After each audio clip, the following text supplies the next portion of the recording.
Okay, so we're going to go on to video number 7, which is after recognizing self-sabotage.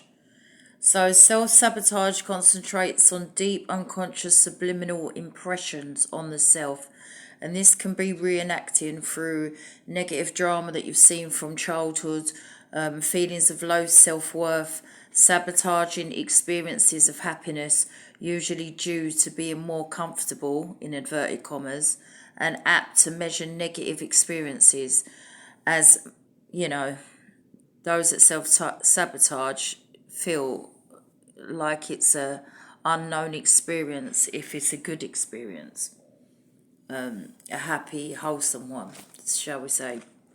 So these are all emotional or brain reflexes, and they take some time to undo. So the first video explains that memory replacement works by changing the circumstances instantly through the thought process. So it's like retraining the brain to react different by memory replacement. Because you can't tell your brain or your emotions how to behave when your reactions are done unconsciously.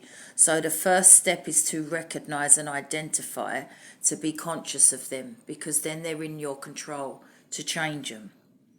So when it comes to sort of, a lot of irrational impressions,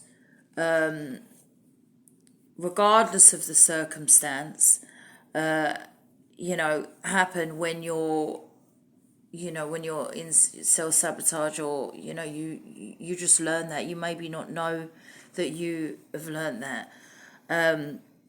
So when you get feelings of finding it difficult to think that anyone cares about you or loves you, that's not a reason to then go towards a relationship with others.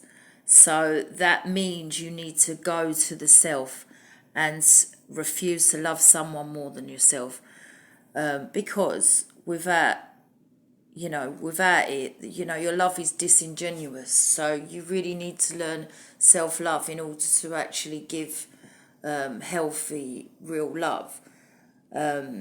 So it's important to get your emotional priorities in order.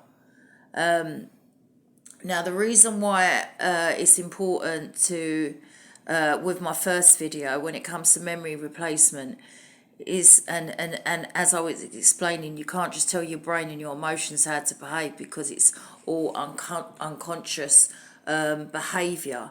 Yeah, so what I'm saying is that can be really, really difficult, because I spent many, many years just trying to change my way of thinking and not being able to do that.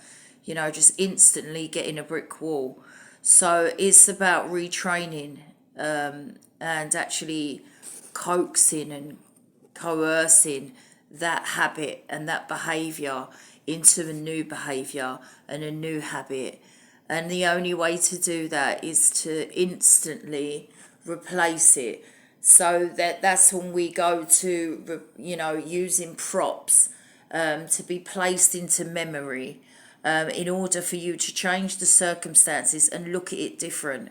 Because otherwise, say for instance, if the prop is not put in place and then the thought process continues from that memory, then that emits a negative frequency, and it's kind of like a process that just a machine that goes round and round and round.